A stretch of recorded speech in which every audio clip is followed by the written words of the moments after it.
fazer a infusão de vitaminas na mãe, não estava andando por vários motivos, e daí a filha ficou com medo de dar trombose. Muito pelo contrário, vai combater a trombose, porque vai hemodiluir, né? Então, se tem o acúmulo de células hemáticas, células de sangue, vai diluir essas células. E as vitaminas que são antioxidantes, né, antiagregantes, que é a vitamina C, E e A, acaba que vai até ajudando a diminuir as placas de gordura. Porque no final de uma infusão, de um protocolo de infusão de vitaminas que causam alterações nos vasos e nos neurônios, até a pele fica clara. O sangue venoso, ele é pouco oxigenado. Você acessa a veia, se o sangue vier da cor de um açaí, por exemplo, não está nada bom. É sinal que está hemoconcentrado com pouquíssimo oxigênio, apesar de ter pouco mesmo. Ou seja, tem quase zero. Então, não é um bom sinal, é sinal que tem muitos radicais livres que essa pessoa pode evoluir com problemas mais graves depois. Né? O sangue venoso é para ser da cor de uma rosa vermelha, aquela rosa vermelha ainda fechada, que é um vermelho escuro.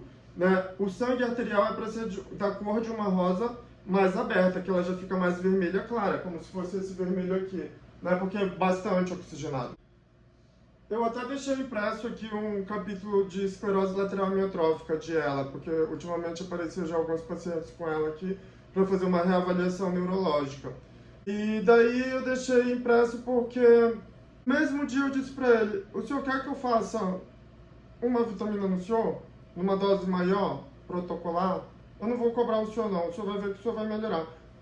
E daí eu fiz, ele já sentiu uma melhora logo depois de meia hora que fez a infusão da vitamina. Aí eu deixei impresso aqui porque geralmente de vez em quando aparecem pacientes assim, e às vezes a vitamina parece ser um pequeno detalhe que forma o todo, né, na verdade. Até hoje não se tem tratamento tão preciso na esclerose lateral amiotrófica, que é uma doença do neurônio motor, que ele vai se degenerando, dentre outras coisas, que vai acometer. E tem alguns tipos, né? O dele era um tipo que se chama de acometimento bulbar. No exame neurofisiológico, porém nos outros exames não parecia ser tanto, porque tinha outras justificativas, ou era uma doença pansindrômica, ou seja, que tem várias síndromes juntas, né? Então esse paciente começou a melhorar, porque o tratamento sempre foi com infusões de vitamina E, C e A, né? Dose um pouco maior, de uma maneira rotineira. Não é só o Riluzol, a Adravane, dentre os outros. Então, até o Adravane, por exemplo. O Adravane é um antioxidante potente, né? Porque evita a oxidação nítrica, que não pode na neurologia. Mata neurônio, progride doença neurodegenerativa. Então, todas as substâncias que são antioxidantes melhoram doenças neurodegenerativas, né? Ou pelo menos ajuda a não progredir a doença, porque são pequenos detalhes que formam o todo para melhorar.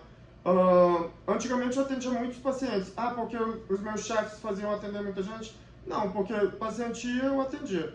Naquela época eu queria mesmo atender muita gente. Então era para eu atender 25, eu atendia 40, 60. Eu ter mais sagacidade diante dos casos, dentre outras coisas.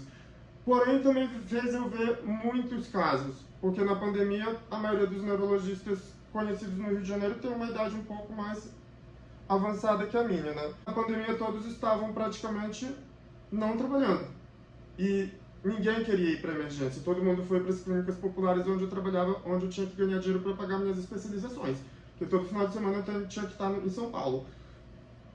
Lotava, então não tinha como eu não atender, né?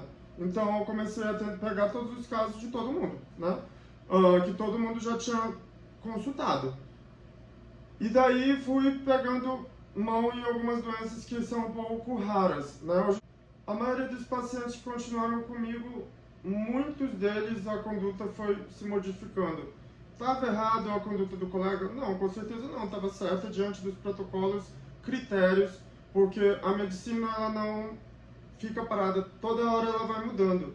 Então, hoje pode ser uma coisa, amanhã pode ser outra, por isso que você tem que acompanhar sempre com um médico, no máximo 2, 3, né? Ou então de suas especialidades específicas, mas que tenha um que sempre veja o todo, porque senão a pessoa acaba se perdendo, o paciente se confunde com tantas medicações, porque se não melhorar da parte da clínica médica, não melhora da parte neurológica e muito menos psiquiátrica. E alguns casos de pacientes que tomavam muitas medicações passaram a tomar menos, né? Porque às vezes precisa de uma multidisciplinaridade médica.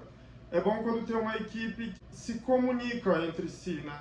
A maioria dos meus pacientes que melhoraram de quadros que até eu duvidava que melhorariam, eram equipes não, mas pelo menos médicos na interdisciplinaridade especializada que se comunicam pelo menos através de encaminhamentos, respostas, né? Isso faz o paciente melhorar, porque começa a alinhar os pensamentos dentro dos riscos e benefícios de medicações. Porque tem medicações na cardiologia, na psiquiatria, que acabam agudizando ou piorando certos problemas neuroendócrinos, neurológicos, né? Principalmente nas desordens dos movimentos. Então, tem que ter essa comunicação entre a interdisciplinaridade médica especializada. Se for um quadro mais grave, não desista, né? Eu não desisto dos meus pacientes. Eles podem ter 100 anos, né? Eu sempre vou dizer para fazer exame, sempre vou dizer para tomar um remédio, sempre vou dizer que ele pode viver um pouco mais. Porque eu já vi gente saindo de uma cama com quase 100 anos. Né? Já vi gente levantando de uma cadeira que já estava 10 anos sentada, né? Então, eu acho que tudo pode acontecer quando a pessoa acredita, mas também o paciente principalmente tem que acreditar. Mas quando é um paciente já de idade também interfere por conta dos familiares. Então tem que ter todo um aparato de confiança mútua, né? Então por isso que eu digo, não confia, vai em outro, né? Eu prefiro ficar com poucos, mas que tenham resultados. A doutora tem que tomar mesmo o AS infantil, foi prescrito pelo médico, tem que tomar. Principalmente se você é do sexo feminino, tem mais de 50 anos de idade, é diabética, hipertensa, né? E não controla direito o seu diabetes. Tem que tomar um antiagregante plaquetário, que é o AS, clopidogrel, dentre outros, né?